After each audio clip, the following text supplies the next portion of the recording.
Família do Rio de Janeiro recebe habeas corpus para cultivo de maconha medicinal. Vamos conhecer a história da Margarete, mãe da Sofia, de 7 anos, portadora de uma doença rara e que sofre de epilepsia. A família encontrou na maconha forma de alívio para os sintomas e de substituir a forte medicação convencional. Como os remédios derivados da erva funcionaram, a família resolveu manter uma mini horta da planta para produzir o próprio medicamento. Através da Justiça do Rio de Janeiro, eles conseguiram um habeas corpus contra qualquer ação policial que tenha intenção de destruir o jardim. E conta pra gente como foi um pouco desse processo para conseguir esse salvo-conduto e ter esse resguardo para plantar a cannabis. Foi através de uns advogados amigos também, do qual também devo muito agradecer, né, que é o Dr. Emílio Figueiredo e o Ricardo Nemer também. Foram duas pessoas que sempre buscaram esse caminho. Foi quando nós entramos com uma ação, primeiro uma ação cível e depois uma ação criminal. O doutor Emílio é o advogado Figueiredo, ele é advogado na ação cível, e um outro amigo que é advogado na área criminal entrou com esse CHC, né? E foi quando nós fomos despachar com a juíza, com a promotora, e explicamos a situação que embora, né, tenha prescrição médica, tenha laudo que comprova a melhora, né, da qualidade de vida da Sofia, a gente correria o risco de ter essas plantas apreendidas, acabando com o tratamento e com o remédio dela, né? Então foi quando a juíza entendeu e deu esse salvo-conduto, que é inédito. Enfim, acho que foi a primeira pessoa. Muita gente planta, muita gente faz o remédio, só que as pessoas têm medo, né?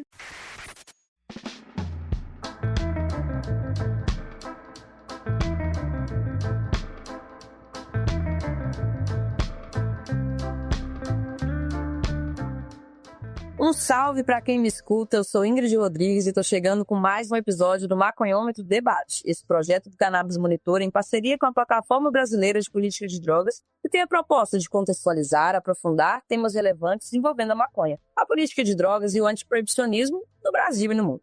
A PBPD é uma rede de organizações, especialistas, ativistas que defendem alternativas à proibição das drogas no Brasil, e você pode conhecer mais sobre ela e suas ações em pppd.org.br ou no perfil @plataforma PBPD no Instagram. Nesse episódio, nós vamos falar sobre um marco muito importante na história recente da maconha no Brasil, que são os 10 anos dos primeiros habeas corpus para cultivo de maconha concedido para pacientes no nosso país. Essa ferramenta jurídica e o uso dela como estratégia para garantir o direito à saúde de pacientes através da permissão judicial para cultivo de maconha para fins medicinais foi bolada por 2 advogados cariocas, que são ativistas de longa data e cofundadores da Rede Jurídica pela Reforma de Políticas de Drogas, a Rede Reforma. Coletivo de advogados antiproibicionistas que são referências no direito canábico brasileiro, que são Emílio Figueiredo e Ricardo Nemer, que nós temos a satisfação de receber para trocar aqui, mais uma vez, já que eles são de casa, os nossos parceiros desse podcast. Desde o seu início, eles já participam aqui com a gente, mas agora estão voltando para poder falar um pouco mais com a gente sobre esse assunto. Salve, Di! Satisfação estar aqui com você no Cannabis Monitor, junto com o Ricardo e com o Cidinha. Salve, Di! É um prazer aqui participar do Maconhômetro com vocês. E para acompanhar a gente nesse papo, a gente traz aqui também a Cidinha Carvalho. Ela é presidente da Associação Cultive, mãe da Clarion e uma das primeiras pessoas contempladas com habeas corpus para cultivo no Brasil. Boa noite a todos vocês. Obrigada pelo convite de estar participando aqui em 10 anos do habeas corpus, que realmente foi um divisor de águas para todos nós. E tenho, assim, muita satisfação de estar participando justamente com 2 pessoas que formavam a rede secreta. Gente, é um prazer receber vocês aqui no Maconhômetro, contextualizar um pouco pra gente, né, dessa história dos HCs para cultivo no Brasil. É, de fato, um marco, né, na nossa história. A gente já vem fazendo isso há muito tempo, então poder estar conversando aqui com vocês que são especialistas é uma grande honra. Fico muito feliz de estar aqui mediando essa conversa. Sejam muito bem-vindos e conta pra gente um pouco dessa história, os impactos, né? O que deu bom, o que deu ruim. Vamos conversar um pouco sobre como que se deu isso hoje, né? Com 10 anos dessa medida sendo utilizada aí no Brasil. O habeas corpus, que popularmente a gente chama de HC, é uma espécie de remédio jurídico previsto na Constituição brasileira, que é utilizado para proteger a liberdade de locomoção de uma pessoa que esteja sofrendo ou sendo ameaçada de sofrer violência ou coação ilegal por parte das autoridades. E ele pode ser preventivo, que é quando se configura a ameaça, ou liberatório, que é quando já existe a restrição à liberdade de ir e vir. Ou seja, o preventivo é para impedir uma prisão e o liberatório é para tirar da prisão. Nos últimos anos, o habeas corpus tem sido utilizado no Brasil para proteger pacientes que usam ou cultivam cannabis, com o argumento de que criminalizar essa conduta viola o direito à saúde e à dignidade da pessoa humana. Ou seja, ele é utilizado na esfera jurídica para proteger pacientes que comprovadamente dependem da planta para tratar condições de saúde, evitando que sejam criminalizados por cultivar ou portar a substância. E ele pode ser conquistado para o paciente, para o terceiro e também para coletivos, como associações de pacientes. Hoje no Brasil, estima-se que já temos mais de 8.000 decisões de HCs concedidas, incluindo aí algumas associações. Temos vitórias em 3 instâncias do Poder Judiciário e, recentemente, coincidindo com esse marco dos 10 anos dos primeiros HCs para o cultivo no Brasil, o STJ reconheceu publicamente a possibilidade de concessão do salvo-conduto nesses casos e classificou o método como tese de relevância, ao publicar essa decisão em seu informativo de jurisprudência.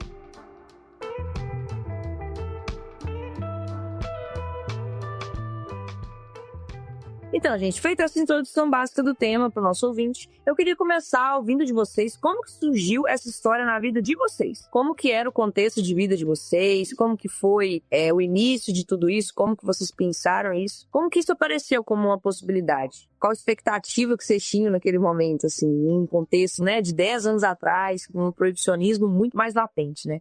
Qual o impacto que vocês tiveram nas suas vidas pessoais ao serem contemplados, inclusive, com seus próprios HCs. Também comentar um pouco sobre conquistas de pacientes, associações. Conta um pouco para a gente sobre isso. Acho que uma das coisas que eu posso dizer é que esse HC ele teve um impacto muito maior na vida de outras pessoas do que na minha própria vida.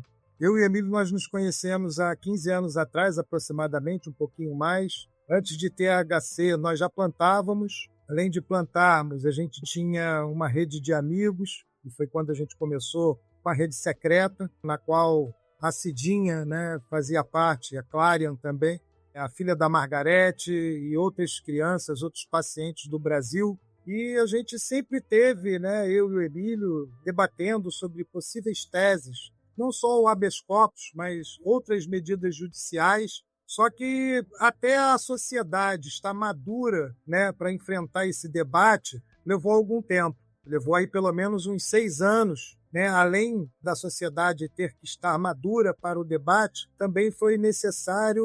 Aconteceu uma espécie de tragédia, né, porque na época a minha casa foi invadida, meu cultivo teve que parar, e o cultivo, além de servir para o meu tratamento, ele também ajudava outros pacientes. Então, a semente das associações no Brasil foi a rede secreta. Isso é uma coisa que eu posso dizer aqui, sem sombra de dúvidas, né, porque lá estava a Cidinha, estava a Margarete.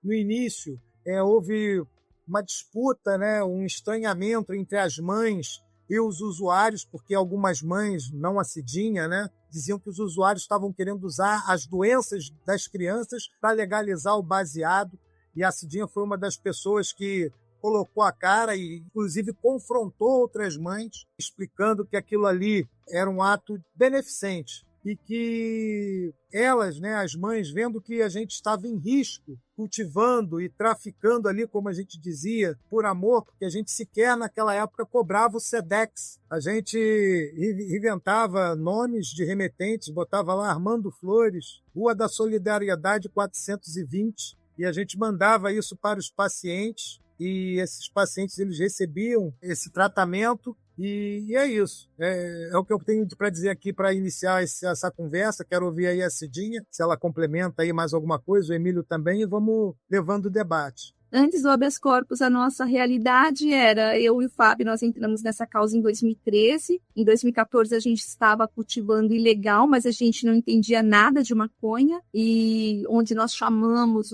até os vizinhos para virem ver a planta, né, para não causar denúncia, e os vizinhos já conheciam a condição da minha filha, porque eu pedia socorro para eles quando eu estava sozinha, para levar a Clara para o hospital.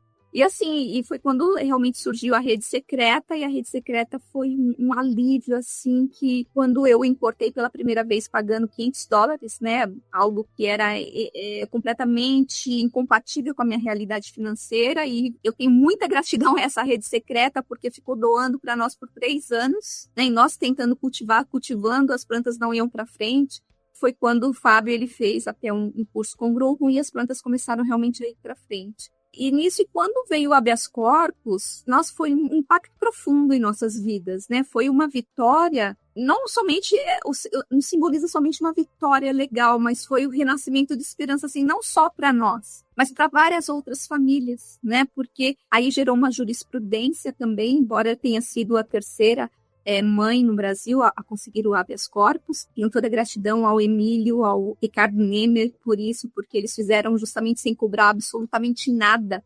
O habeas corpus ele significa como se fosse uma legitimação do seu direito fundamental, que é cuidar realmente da saúde, no caso da minha filha, de forma autônoma e justa.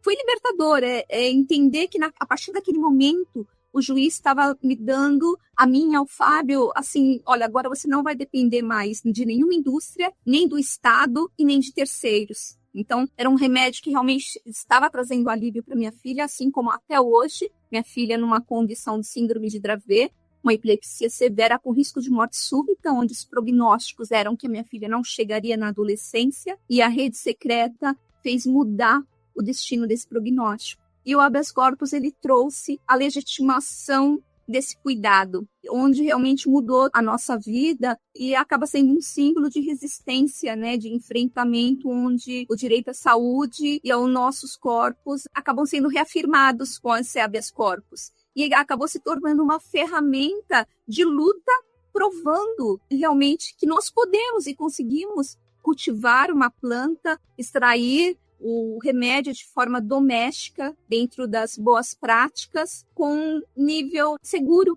Com isso, começaram a abrir as portas de universidades para poderem nos amparar com análises e se refletiu assim de forma, né, gradativa. Então, assim, a cada habeas corpus concedido a cada família, realmente é um grito coletivo de vitória, porque infelizmente ainda é uma ferramenta privilegiada, mas ao mesmo tempo se torna uma ferramenta de luta para que isso seja um direito básico, né? Um direito básico à saúde e a todas as substâncias que a gente possa lutar para poder usar para a nossa saúde.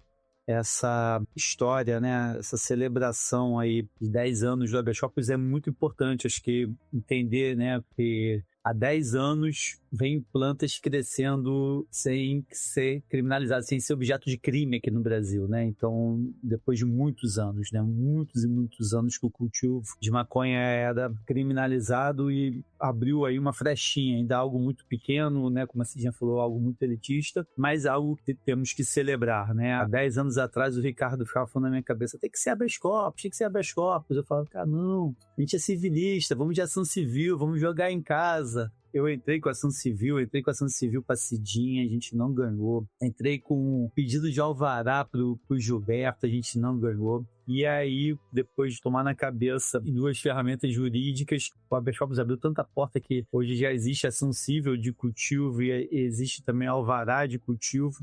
A gente entrou com o primeiro habeas corpus. O primeiro habeas corpus pedido, né, impetrado, foi o do Ricardo. Mas o do Ricardo demorou, a gente entrou com ele em outubro de 2016, só saiu em setembro de 2018, né? Então 23 meses depois, porque era um habeas corpus de um adulto, eram outras características. Quando a gente entrou o da Clara, depois a gente conta a história do que foi o habeas corpus da Cidinha. Uma das histórias mais bonitas que eu experimentei na minha advocacia foi a concessão do habeas corpus da Cidinha, mas Dentro ainda desse panorama, é interessante também lembrar que em 2016, então 2026 vamos celebrar 10 anos, então 10 anos atrás, além do primeiro HC também 10 anos de fundação da Rede Reforma. Em 2016 a gente estava fundando a Rede Reforma.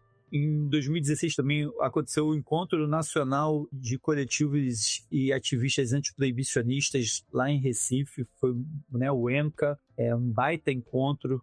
Também em 2016 teve o primeiro curso de cultivo. A Abra Cannabis fez um curso ali na Cinelândia, numa salinha pequenininha, que eu tenho notícia, primeiro curso de cultivo aí dessa retomada e tal, disso que hoje tem um monte de curso.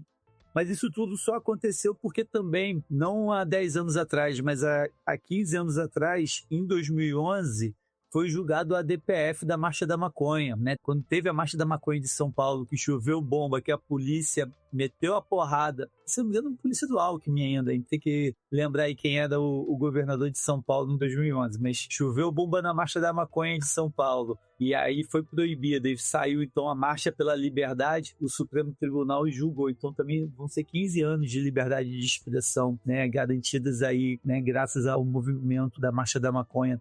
E é isso, Então, 10 anos de HC de cultivo, muita história para contar, muito caso interessante, assim, que a gente participou.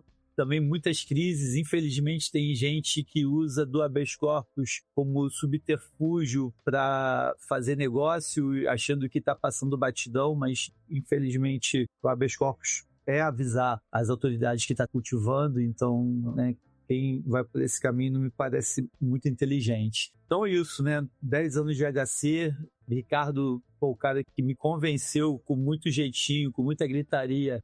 Porra, Emílio, tem que usar uma bazuca para matar um mosquito, tem que usar um tanque de guerra, um canhão para matar um passarinho, tem que usar o habeas corpus para garantir a saúde, Tá aí na sala, e a Cidinha que ali em dezembro, 19 de dezembro de 2016, estava recebendo um e-mail de um magistrado com a mensagem do seu habeas corpus. Fala aí, Ricardo. Só colocar aí um pontinho a mais no que você falou. 2 outros fatos que eu acho que também foram interessantes para isso. Foi o evento do Carlinhos por uma agência brasileira de cannabis medicinal em 2010. Foi um evento que reuniu cientistas, reuniu advogados, reuniu pacientes. Eu acho que naquele momento foi quando, pelo menos em mim, não sei em você, Emílio, é quando a semente do uso terapêutico, ele passou a fazer sentido, pelo menos para mim, E no caso também do Xambinho. Xambinho era um cultivador que teve no Grongu, foi preso no Rio Grande do Sul e a defesa dele foi feita pelo Salo de Carvalho. Foi uma defesa que eu chamo uma defesa manifesto, que ele fez assim uma crítica, dentro do direito penal e que aquilo, para mim, pelo menos, serviu de inspiração para poder fazer o habeas corpus. Era isso que eu achava que era importante também colocar, porque faz parte ser uma construção coletiva, não foi o duende que chegou aqui com a varinha de condão ou a fada e acendeu a luz. Foram vários acontecimentos, várias circunstâncias que nos levaram até isso acontecer. Eu sou eu e as minhas circunstâncias. Como o Emílio falou, eu acho que seria importante citar uma parte, antes da gente receber o habeas corpus, onde a gente entrou, Emílio, primeiro na esfera federal, aí nós fomos falar com a juíza, ela nos recebeu no gabinete dela, onde até mesmo por ela não ler naquele papel frio, uma mãe, querendo cultivar maconha em 2016, o único caso no Fórum Federal lá da Paulista, e onde eu e a Emília nós entramos no gabinete dela e comecei a contar toda a história da Clara. E aí ela pediu, aí depois que eu contei tudo, no início eu senti que ela nos recebeu bem friamente, depois a gente percebeu que ela se amoleceu um pouco, que a gente precisava contar para ela toda a história da Clara e que realmente a Clara precisava daquela substância. Aí foi quando até eu falei para ela que, na verdade, a gente estava ali não para pedir para cultivar, mas sim para dizer que a gente já estava cultivando. E que a Clara ela não podia ficar mais sem aquela substância, porque era a única substância que tirava ela do risco de morte súbita. E aí ela se mostrou super interessada, deu um prazo pra gente levar os documentos. Aí quando foi na semana seguinte, quando o Fábio levou os documentos, aí ela declinou, dizendo que não fazia parte da competência dela. Aí a gente percebeu que provavelmente ela deveria ter sofrido alguma pressão lá dentro e o Emílio até insistiu para que ela reconsiderasse. Aí foi quando o Emílio e o Ricardo Nemer entraram com o habeas corpus. Aí entraram com o habeas corpus, aí daqui a pouco o Ricardo Nemer me liga assim, Dinha, a qualquer momento a polícia vai bater na sua casa, vai acabar com todas as plantas, vai levar vocês presos, e se isso acontecer, você me liga na hora que a gente pega o avião e vai para aí. Um detalhe, a gente não pagou um centavo para eles. E eu sei que eles viriam. Porque eles vieram nas audiências que tiveram aqui, vieram com recurso próprio deles. Eu não paguei nada. E isso, para mim, eu levo isso para a vida. Graças realmente a eles, a toda a rede secreta, que a minha filha foi amparada e ela está aqui hoje. E assim, a gente já estava próximo da colheita, a gente já estava cultivando, já. E a nossa preocupação realmente foi destruir as plantas, porque a partir daquele momento a Clara já não estava mais usando o óleo da rede secreta. E quando foi no dia 19 de dezembro, como o Emílio falou, eu nunca imaginava que eu fosse receber uma liminar por e-mail, e quando eu vi, como eu achei estranho aquele e-mail, comecei a ler, pensei, nossa, aí eu leio, o juiz escreveu assim, uma mãe jamais se esconderia atrás de um filho para poder traficar. Aquilo me impressionou. Por quê? Porque foi um juiz substituto. Porque antes disso, o que acontece? Caiu na mão de uma outra juíza, que ela entendeu que como eu e o Fábio cultivávamos para minha filha, nós cultivávamos para terceiros. Então, caracterizava tráfico. Então, foi aí que o Ricardo Nemer me ligou, dizendo que a qualquer momento a polícia bateria na nossa porta. E no dia 19 de dezembro, eu recebo essa liminar de um juiz substituto, dizendo que tirou um funcionário do fórum do Tatuapé às 4 horas da tarde para ir protocolar a minha liminar no fórum da Barra Funda, para que nós ficássemos respaldados durante o recesso do judiciário e que uma mãe jamais se esconderia atrás de um filho para poder traficar. Isso para mim foi emocionante, aquilo para mim foi libertador. E quando comecei a ler uma frase que me impactou muito, que o juiz escreveu, e aquela frase definia toda a nossa luta, né? Que a frase que ele escreveu foi lute pelo direito. Mas se um dia encontrares o direito em conflito com a justiça, lute pela justiça. E resumia toda a nossa luta, e realmente era tudo aquilo que a gente estava fazendo, né? Não somente a luta das mães, porque nós entramos depois, porque quem realmente não deixou morrer nessa essa cultura da maconha e sempre levando a informação foram os cultivadores. A gente sabe que quem abriu os caminhos não foram as mães, sim foram os cultivadores. Nós mães tivemos a visibilidade por causa da condição dos nossos filhos, e isso foi importantíssimo, porque foram abrindo portas, mas assim, não foram na verdade abrindo portas, como o Premi fala, a gente foi, principalmente eles, foram pé na porta, né, então foi bem assim, continua sendo até hoje. Então, e a rede secreta foi um pé na porta, né, que eu digo até hoje, a rede secreta, que hoje é a Abracanax, que não é mais secreta, tem uma história linda, tem uma história de luta, de resistência, onde o habeas corpus ele continuou sendo esse símbolo de resistência, né, para que a gente continuasse essa luta, e até hoje a gente está vendo aí mais de 5.000 pedidos de habeas corpus. E esse juiz que deu a liminar para ela, ele se achou incompetente, mas mesmo incompetente ele fez questão de proteger, que ele falou que não adiantava as outras juízes achar que era incompetente, ele achar que era incompetente e ela ficar desprotegida. Então ele falou, eu sou incompetente, mas mesmo entendendo que eu não sou competente, eu vou dar. E deu a liminar no último dia do recesso do judiciário. Entendeu? Que ele falou que essa família não poderia ficar desprotegida até a justiça voltar. E até hoje eu gostaria de conhecer esse juiz. Foi no momento do ápice da proibição, onde nenhum outro juiz de São Paulo tinha dado um habeas corpus, então foi com muita coragem que ele realmente concedeu esse habeas corpus.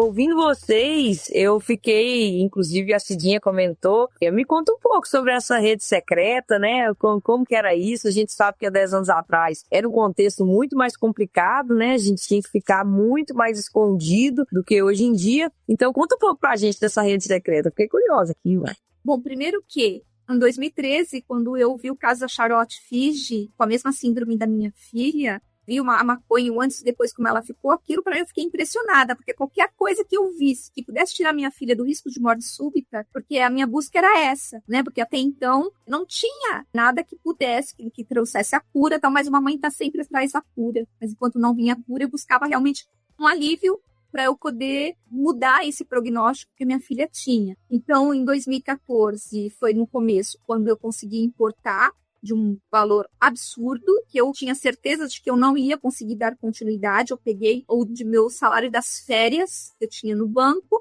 e foi todo o meu salário das férias só num frasco. E que a gente nem conhecia, eu estava no escuro, assim como todo mundo estava no escuro, a gente não sabia o que tinha lá dentro, mas, enfim, dava uma resposta.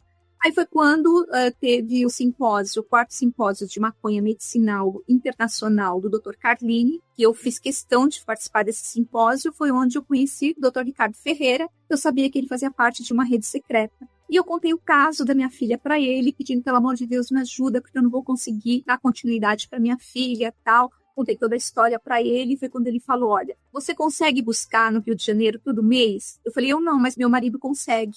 Aí ele falou, tá bom, então vamos conversar. Peguei o contato dele, foi quando ele me colocou no grupo e foi quando eu conheci o Emílio Ricardo Nemer, né? Aliás, eu conheci, antes disso eu já falava com você, né, Emílio? Eu já falava com você nas redes sociais, que naquela época só tinha o Facebook. Então, nós conversávamos pelo Facebook, eu conhecia o Emílio e o Ricardo pelo Facebook e depois no grupo da Rede Secreta. Aí foi quando o meu marido foi buscar a primeira vez e foi assim, foi maravilhoso, sabe? Posso dizer que se não tivesse sido a Rede Secreta, eu não tinha como dar continuidade ao óleo de maconha para minha filha, sabe? Então, assim, é como eu disse, eu não sei se eu teria ela hoje aqui, porque ela convulsionava por mais de 1h30, minha filha entrava em parada cardiorrespiratória, quase a perdi por várias vezes, a nossa vida era só internações, a gente não tinha vida social nenhuma, minha filha não falava do jeito que ela falava hoje, ela não andava do jeito que ela andava hoje, minha filha convulsionava quase todos os dias, o máximo que ela ficou sem ter nenhuma crise foi 3, 4 dias. Então realmente foi um divisor de águas da nossa vida, não só na minha, como em outras crianças também. Eu gostaria que o Ricardo falasse mais sobre a Rede Secreta, como surgiu. Ele e o Emílio foram a própria Rede Secreta, né? Esse nome de Rede Secreta não foi a gente que escolheu, esse nome foi dado por um jornalista do jornal o Globo.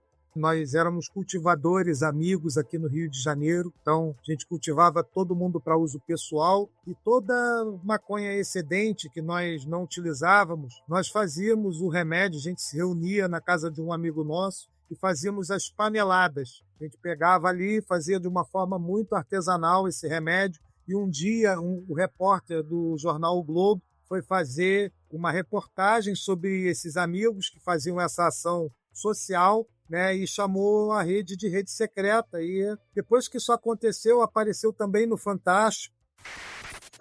Plantar maconha no Brasil é ilegal, todo mundo sabe. Mas uma substância extraída da folha da maconha, chamada canabidiol, serve como remédio. E esse remédio é o único que funciona para aliviar os sintomas de algumas doenças graves. E produzir o canabidiol também é proibido, mas um grupo secreto está agindo fora da lei e está plantando maconha, fazendo o remédio e distribuindo de graça para as mães que já não sabem mais o que fazer para ajudar os filhos doentes. Isso ganhou uma dimensão porque isso no início começou entre a gente, meia dúzia de pessoas. Depois, mães foram me achando na internet, a rede já não era mais secreta. Uma mãe, uma vez da Bahia, que morava no interior da Bahia, ela uma vez me enquadrou, eu neguei que eu era da rede secreta. Ela descobriu que eu era da rede secreta, ela veio morar no Rio. E é isso. E a rede secreta, ela não tinha coragem nem de cobrar o Sedex. É uma coisa que hoje eu vejo, né? A gente vai falar um pouquinho com mais calma depois. O capitalismo se apropria de tudo, mas quando isso tudo começou, tudo era feito pro bono.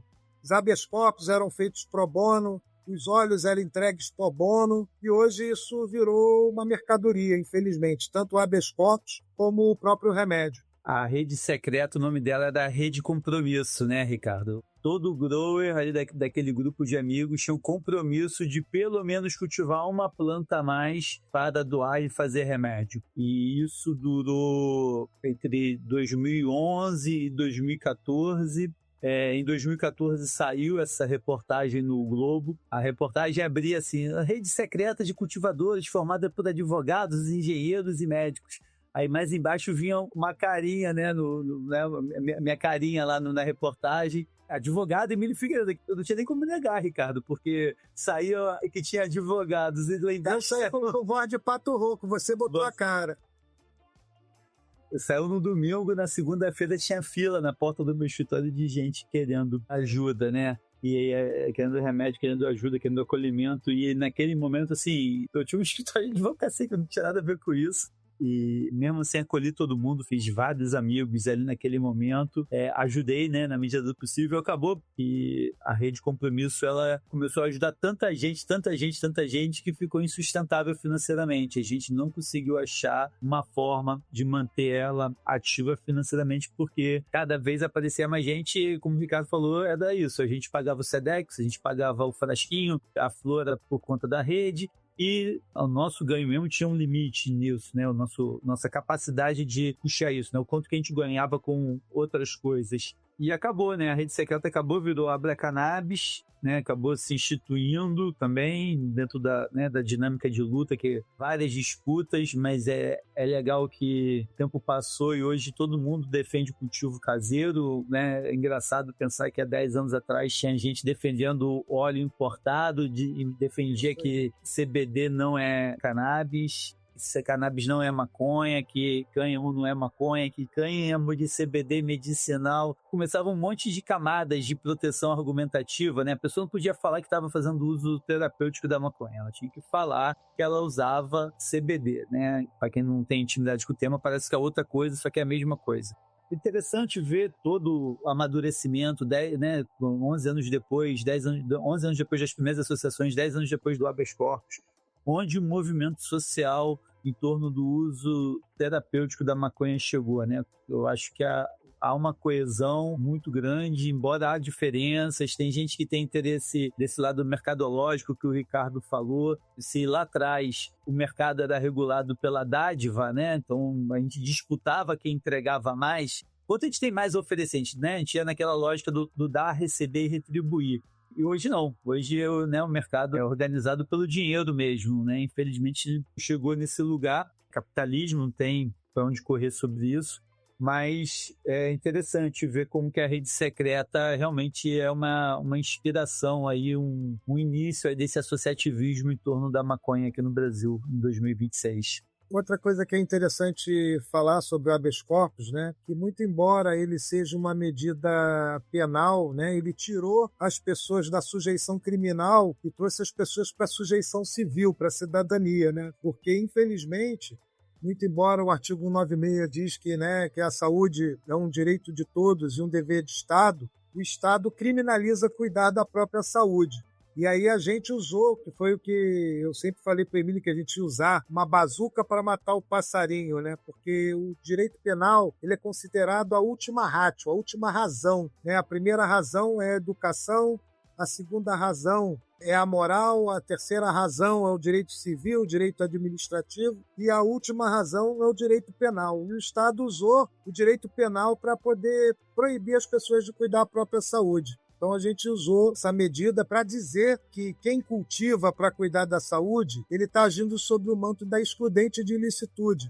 É um estado de necessidade ou um exercício regular de direito. Bacana se tocar nesse assunto também, porque agora eu queria que vocês falassem um pouco justamente sobre o direito canábico, né? Que é essa modalidade que surgiu aí após essas iniciativas. Não só isso também, né? A gente teve criação de comissão temática na OAB pelo país. Acho que contribuiu fortemente para o crescimento da advocacia antiproibicionista. Hoje em dia, jovens podem querer ser advogados canábicos, por exemplo, né? Conta um pouco para a gente sobre essa modalidade. 15 anos atrás, eu e o Emílio, nós íamos para a OAB, onde só existia debate de pessoas do campo religioso, do campo psiquiátrico e do campo da moral conservadora. Então nós íamos para a OAB com medo, inclusive, de dizer que nós éramos usuários. Inclusive o Rogério Rocco foi um advogado que há 16 anos atrás, ele deu uma reportagem dizendo que era usuário de maconha e ele foi suspenso pela OAB. Hoje, todo mundo virou especialista em cannabis. As OABs criaram grupos temáticos dentro da própria OAB, né, comissões, e há 15 anos atrás os advogados eram punidos simplesmente por se dizerem usuários. Então, isso foi um avanço, no meu entender. Não gosto muito desse direito canábico, né? Eu acho que isso aqui ainda falta muito para o campo do direito, para se transformar numa cátedra, né? Numa vertente do direito. Na verdade, a gente aqui está falando de direito penal, de direito à saúde. Eu não considero isso como um direito canábico. Pelo menos, não sei se o Emílio concorda comigo, mas eu acho que isso não chega a ser uma vertente do direito, como direito previdenciário, direito civil, direito trabalhista. Fala pra gente um pouco, Emílio, como é que você vê isso? Eu acho que realmente não temos um direito canábico. Inclusive, essa aí é o meu tema de pesquisa do doutorado, né? Uma das coisas que eu exploro é justamente se existe, se está sendo criado mesmo esse direito canábico. Estou perguntando para os meus interlocutores, né, e estou também estudando como surgem novos ramos do direito. O que eu vejo é que a gente não tem esse ramo do direito. Concordo com o Ricardo. Acho que tá uma coisa mais marqueteira dos meus colegas de ficar falando de direito canábico, né, especialista em direito canábico, mais para poder vender uma imagem de referência, de autoridade no tema, do que de realmente existir esse direito canábico. Eu não me oponho que existe, eu acredito que se tudo der certo um dia vai existir, mas a gente não tem uma doutrina em cima da produção jurídica em torno da cannabis, a gente não tem um referencial jurídico em cima da produção jurídica. Pô, cadê o tratado de direito da cannabis? Não tem. Talvez seja a ineficiência minha e do Ricardo de não ter ainda puxado isso, de escrever, considerando a nossa jornada, mas eu não vejo. Mas também não impede, né? Porque se você for olhar, por exemplo, existe direito do consumidor. O direito do consumidor praticamente é direito civil, com um pouquinho de direito constitucional, com um pouquinho de direito penal, com um pouquinho de direito administrativo. No fim das contas, é contrato. E virou uma categoria de direito. Mas virou por quê? Porque está lá na Constituição dizendo que é dever do Estado proteger o consumidor. Tem um Código de Defesa do Consumidor e tem uma produção tanto da parte pública do direito como da parte privada do direito em cima disso, né? Na parte pública tem o julgado dos precedentes que vem a formar jurisprudência e tem no privado produção de livros, de aulas, de cursos e tudo mais. A gente não tem isso nessa amplitude em torno da cannabis. Talvez 10 anos esteja cedo para a gente falar isso, né? Eu pesquisei isso bastante também pro mestrado, né? No mestrado eu pego justamente, é mais ou menos um retrato dessa chegada do habeas corpus, como que a gente consegue transformar a perspectiva jurídica, que era uma perspectiva de defesa. A gente sempre ficava na defesa, né? O usuário só se manifestava em defesa, ele não tinha uma demanda. E aí a gente muda isso, né? Então o habeas corpus de cultivo de cannabis, ele é essa passagem da gente sair das defesas criminais e ir para uma demanda, né, também criminal, né, mas preventiva, que olhando na perspectiva jurídica mesmo, do direito, né, mas não só do direito, também das ciências sociais que se interessam pelo direito enquanto manifestação cultural humana, assim, a gente inverteu a lógica. Antes, quem juntava os documentos e acusava alguém era a polícia. Então a polícia juntava os documentos e falava, aquele fulano ali é usuário, aquele fulano ali é cultivador, aquele fulano ali é traficante. A gente passou a juntar os documentos e acusar a polícia de um possível constrangimento ilegal, que é bem possível mesmo. Todo mundo que planta maconha está em risco. Eu falo isso, vou completar 18 anos de plantio. E não tenho habeas corpus, né? Não tenho habeas corpus porque eu não sou paciente, mas é isso, né? Eu acho que a gente tem que trabalhar bastante por um direito canábico, não só eu e o Ricardo, mas todos os colegas e as colegas que hoje advogam com cannabis no Brasil. Ouvindo vocês, eu tenho a impressão que eu estou aqui vendo um filhotinho já dessa possibilidade, uma sementinha, né, digamos assim, porque por mais que não tenha, né, nas rígidas linhas, a gente já consegue ver, né, um caminho que foi trilhado e, como bem o Emílio disse, teve essas construções que vocês foram, sim, pioneiros nelas, e se não existe, já estão se apropriando disso e, querendo ou não, de alguma forma, tem pessoas que se sentem contempladas pelas descobertas que vossas senhorias fizeram. Há 10 anos atrás, algumas pessoas, inclusive advogados, falaram que o habeas corpus era uma aventura jurídica. E, recentemente, o STJ vem dizer que é uma tese de relevante valor social. Isso é bastante interessante, né? Porque a gente tomou, conforme o Emílio falou, a construção da verdade da polícia e da promotoria, porque eles sempre tentavam colocar a gente na situação de criminoso. E a gente, invertendo essa lógica, a gente constrói uma verdade de cidadania e não uma subjetividade de crime, e sim de exercício de direito. Eu acho que isso é que é o mais bacana da tese do habeas corpus, porque quando uma pessoa era presa, ela já estava pré-condenada. Não existe presunção de inocência, sempre existiu foi a presunção da culpa. E quando a gente inverte essa lógica, e quando a gente também, por meio da Marcha da Maconha, a gente pôde criar nossas narrativas, não incidindo em apologia, eu acho que isso foi a chave de virar a própria sociedade, que hoje o tabu é muito menor do que há 10 anos atrás.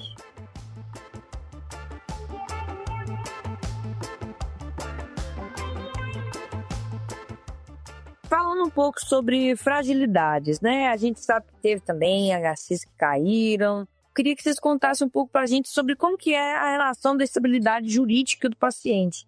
É algo que pode ser perdido a qualquer momento? Vocês, enquanto pacientes, vocês se sentem seguros? Eu queria também que a Cidinha contasse um pouco para a gente se ela se sente segura enquanto presidente de associação, né?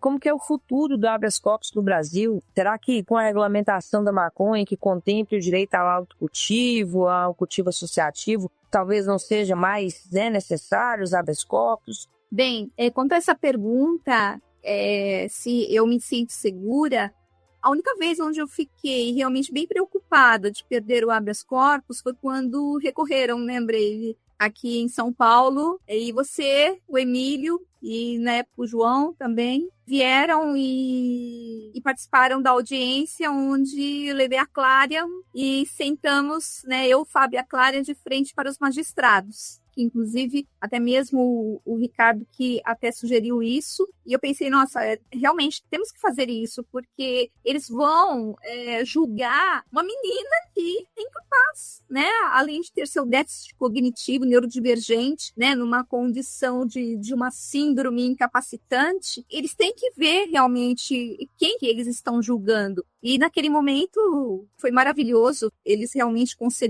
acabaram concedendo a liminar, e eu confesso que assim, que hoje eu não me preocupo de perder o habeas corpus, a minha preocupação maior é a de uma regulamentação que está por vir, porque a minha preocupação é que seja uma regulamentação, porque como nós vivemos num país capitalista, num sistema que coloca em primeiro lugar o lucro e não a dignidade humana, mas sim contemplar apenas as indústrias e ter um monopólio somente das indústrias e também um monopólio somente de associações grandes, que, na verdade, acabam sendo uma indústria também, ainda assim chamadas como associações.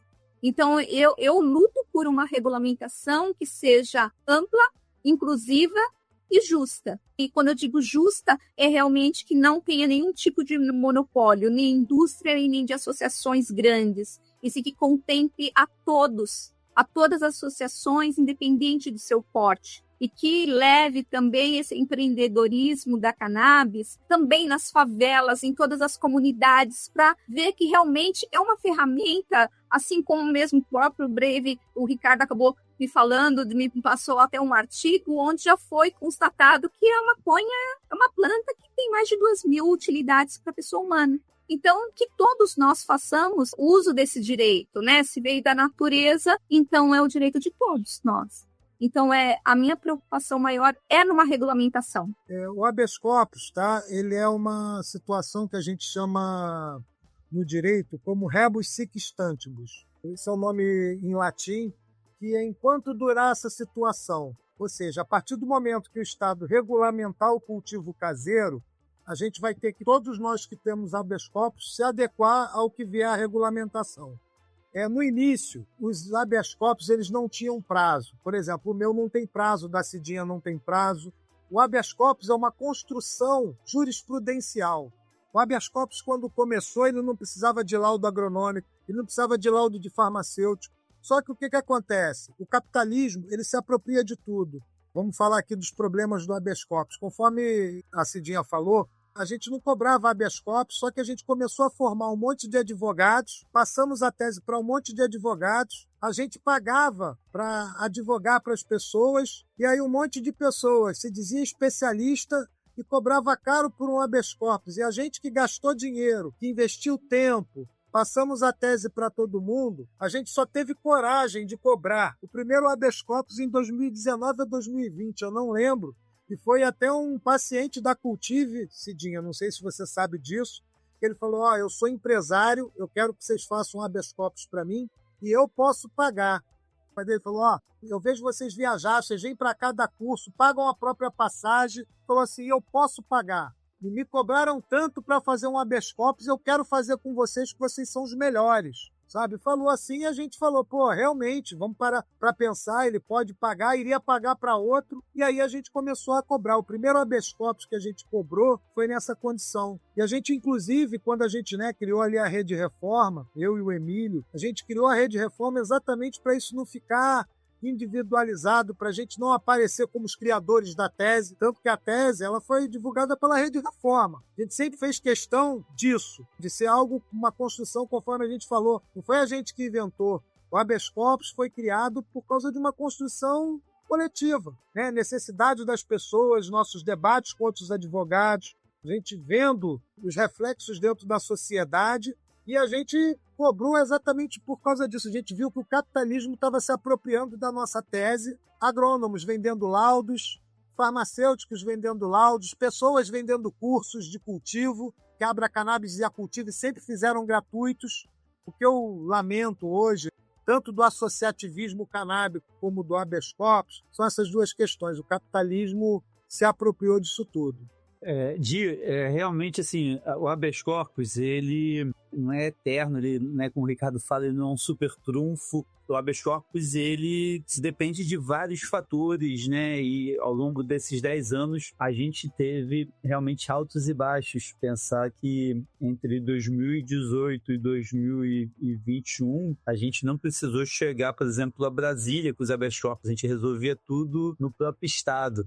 A gente não tinha ações no STJ, recursos no STJ, pelo menos não aqui comigo. Não tinha essa experiência, porque entrava com uma documentação ok e não tinha muito problema. Em 2021 teve um julgamento no STJ que criou uma barreira que nós derrubamos em 2022. Ficamos um ano mais ou menos com o habeas corpus tendo bastante dificuldade nos tribunais.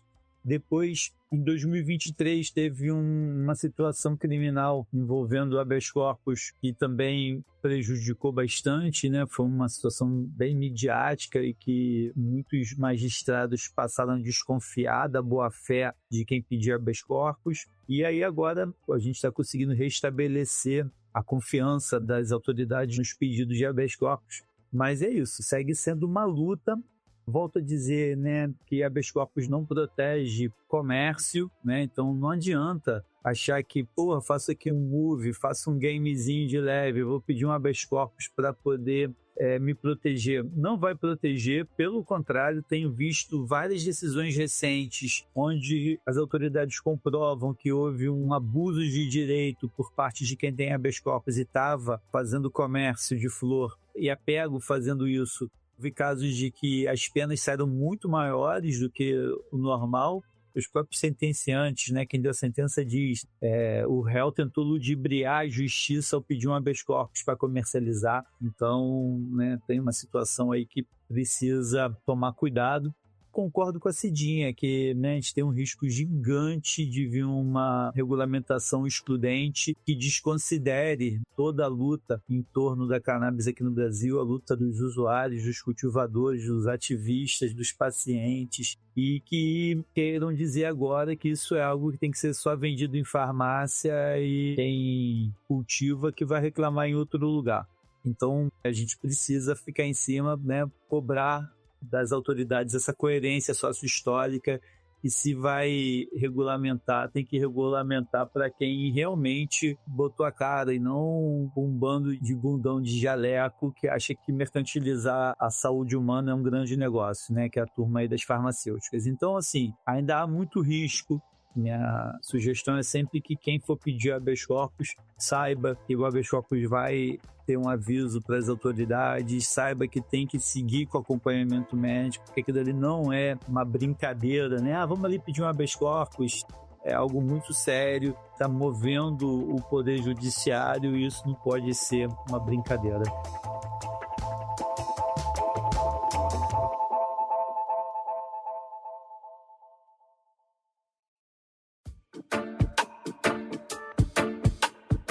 Você conhece a Vista CM?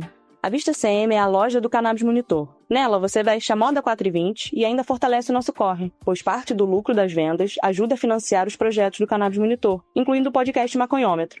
E claro que os ouvintes do podcast têm desconto. Usando o cupom MACONHômetro, tudo em maiúscula e sem acento, você garante 5% de desconto. E pagando pelo Pix, ainda garante mais 5%. Confira nossas coleções em vistacm.com.br, vista essa ideia e fortaleça o Cannabis Monitor.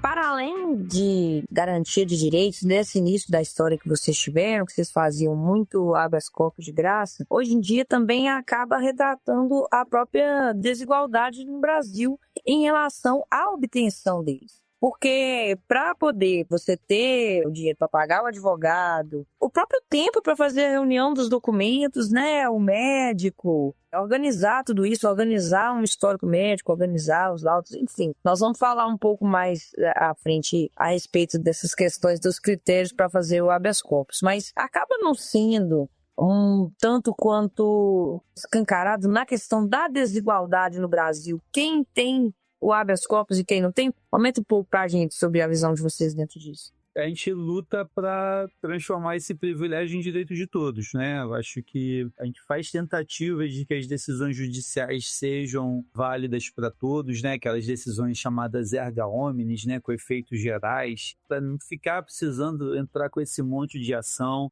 Eu estive trabalhando junto com um dos conselhos, né? Um conselho de política criminal e penitenciária, e eu ajudei a construir uma proposta de reconhecimento de que a pessoa que cultiva em casa com amparo médico, né, com respaldo médico, ela não pode ser criminalizada. É como se já desse um habeas corpus para todo mundo que tem receita médica. Ainda é uma burocracia.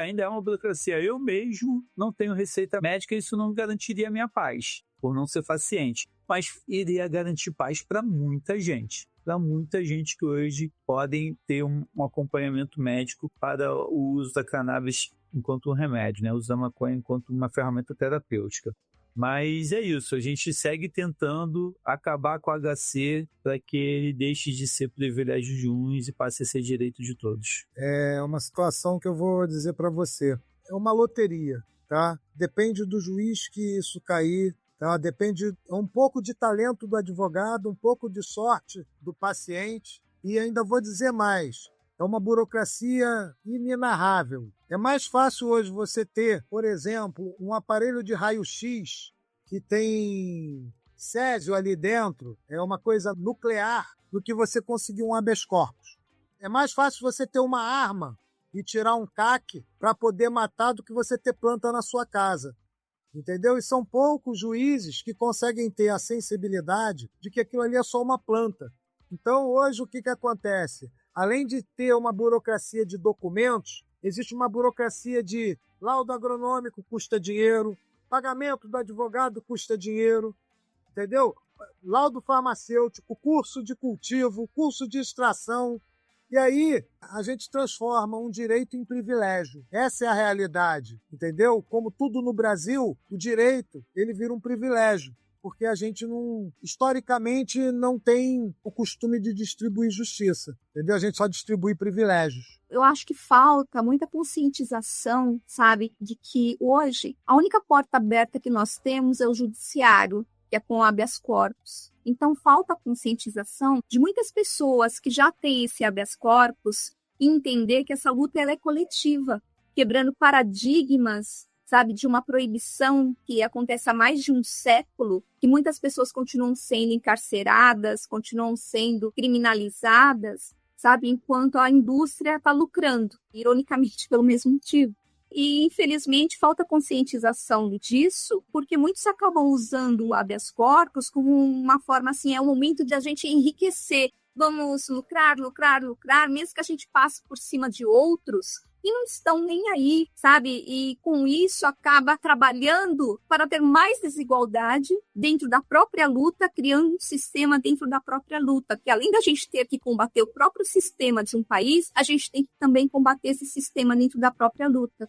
Que isso falta muita conscientização e acaba tirando oportunidade de tantos outros, até mesmo de cultivadores que poderiam estar tendo até uma dignidade, né, de não ser criminalizado por cultivar uma planta, justamente por outras pessoas que acabam fazendo uso do habeas corpus como uma ferramenta de enriquecimento. Eu acho que isso acaba travando mais o avanço por uma regulamentação. Esses pontos, falta de conscientização, e achar que é o momento de lucrar, de se enriquecer a qualquer custo, isso acaba travando muito mais a luta e o trabalho de muitos que realmente estão aí dando a cara para poder avançar o sistema e poder ter a liberdade, né, tornar todos livres.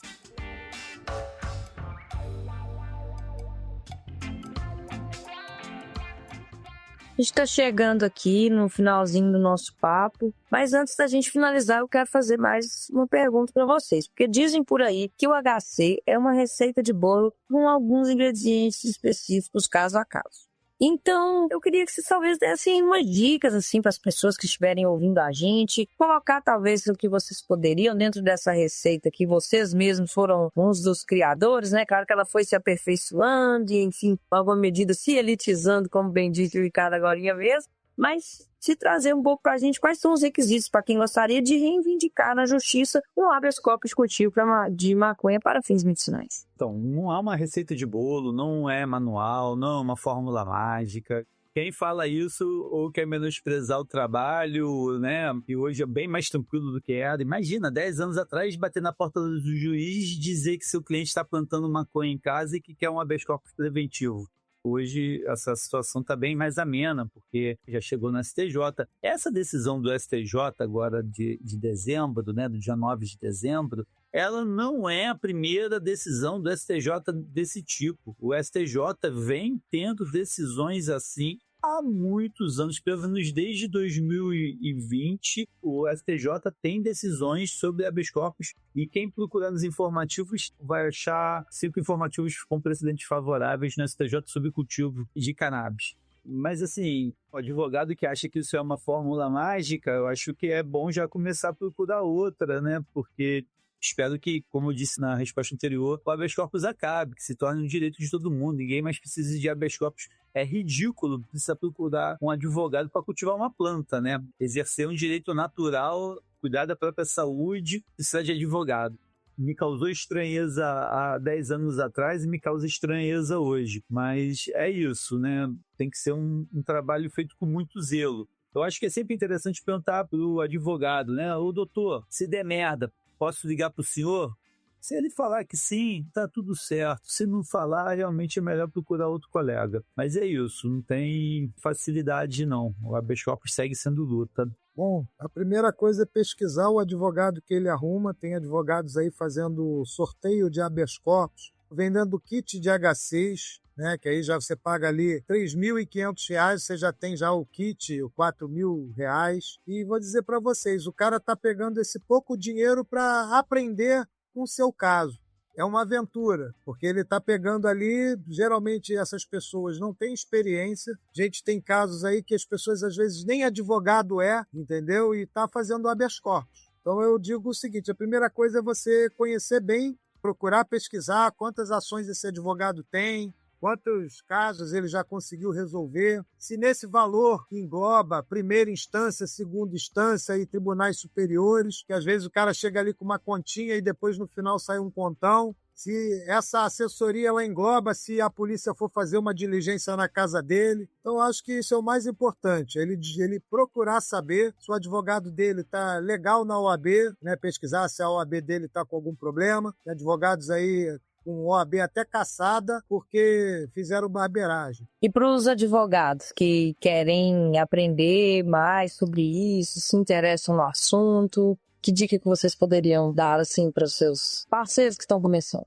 Tem que estudar principalmente os precedentes, vai entender como cada tribunal entende. Antes de entrar com o habeas corpus, vai lá, vê como cada magistrado julgou esse tema, se ele já tem entendimento prévio, e constrói a narrativa, ou aproveitar um entendimento favorável ou já escapar de um entendimento desfavorável, fazer uma distinção, né, do caso do que teve um entendimento desfavorável para poder conseguir ter uma decisão. Eu acho muito importante também articular com outros colegas, então, né, eu sempre me coloco à disposição de ajudar os colegas que estão começando, pode me escrever, eu tento não deixar ninguém na mão, respondo mesmo, dou um help, dou uma orientada, troco ideia, avalio o caso junto, então ninguém fica para trás. Bom, o curso da Unifesp, que os membros da Reforma dão aula lá, a gente às vezes faz lá reuniões abertas da Rede Reforma e lá a gente costuma compartilhar esses conhecimentos. É importante também que ele faça pesquisa, né, nas jurisprudências, tente localizar alguns processos, muito embora a maioria dos processos estejam sob sigilo de justiça, segredo de justiça, mas muitos não estão, então eu acho que o mais importante é estudar.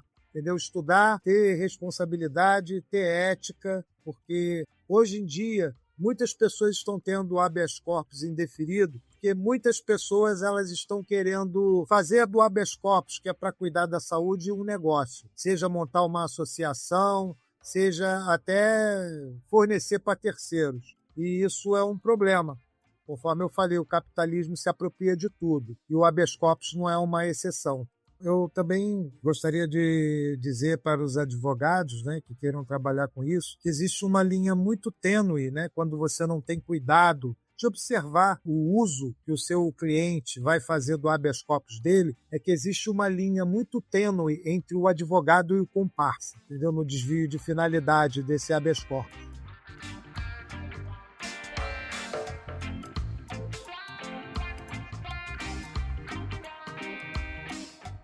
Vamos chegando ao finzinho da nossa conversa aqui, pessoal. Foi muito bom ouvir vocês, saber dessa história da rede secreta, conhecer um pouco mais da história da Cidinha também. E, né, sempre bom conversar com quem estava lá cortando mato, né?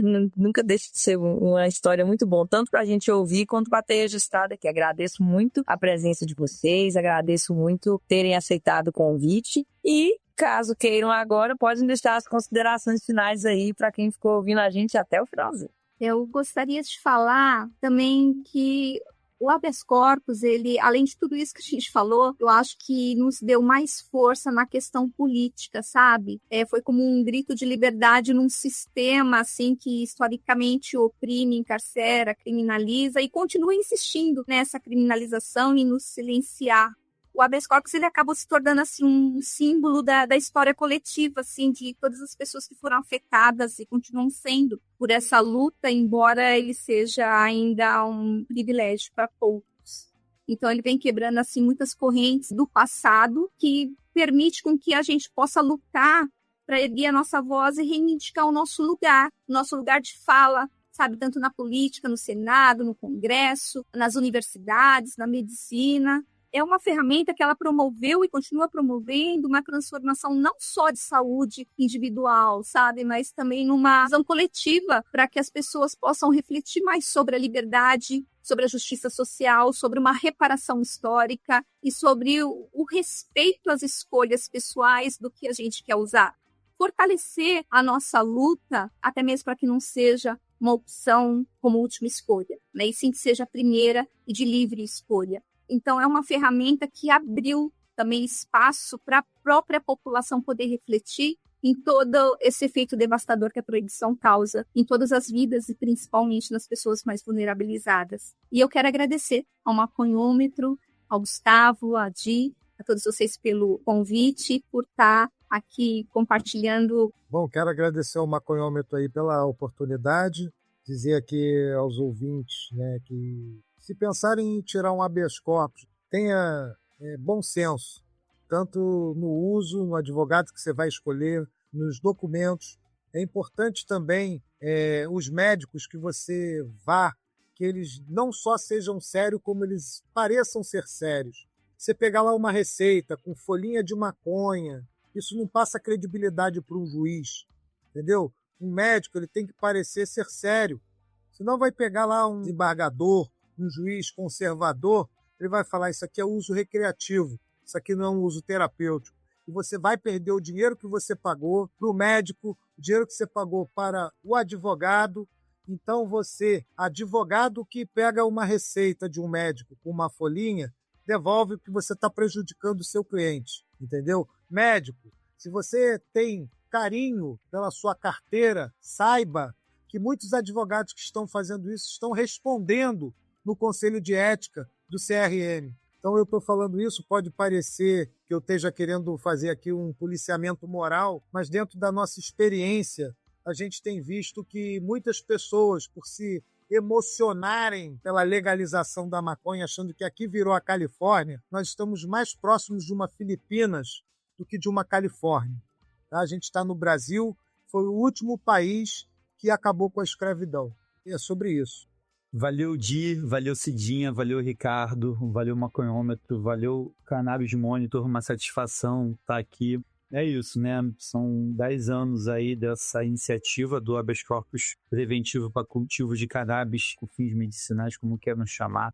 Muito interessante ver como isso caminhou aqui enquanto profissional, advogado, né? Muita disputa, uma construção coletiva, ver a quantidade de colega envolvido, assim, uma satisfação gigante, né? Porque se o Ricardo criou, eu difundi, teve um monte de colega que foi responsável por manter essa tese 10 anos depois valendo, né? Então, isso é realmente algo muito bonito de ver. Os pacientes, né, que com habeas corpus todos me relatam que dormem melhor naquela primeira noite depois que o habeas corpus chega, todos eles lembram anos depois, porque realmente é diferente, né, saber que não vai sofrer um constrangimento por parte do poder público por estar cultivando o próprio remédio. Mas, né, lembro que tudo isso é muito surreal, né? A gente precisar entrar com uma ação judicial com uma pessoa poder cultivar uma flor que vai ser o remédio, que vai cuidar da saúde dessa pessoa, né? É muito esquisito.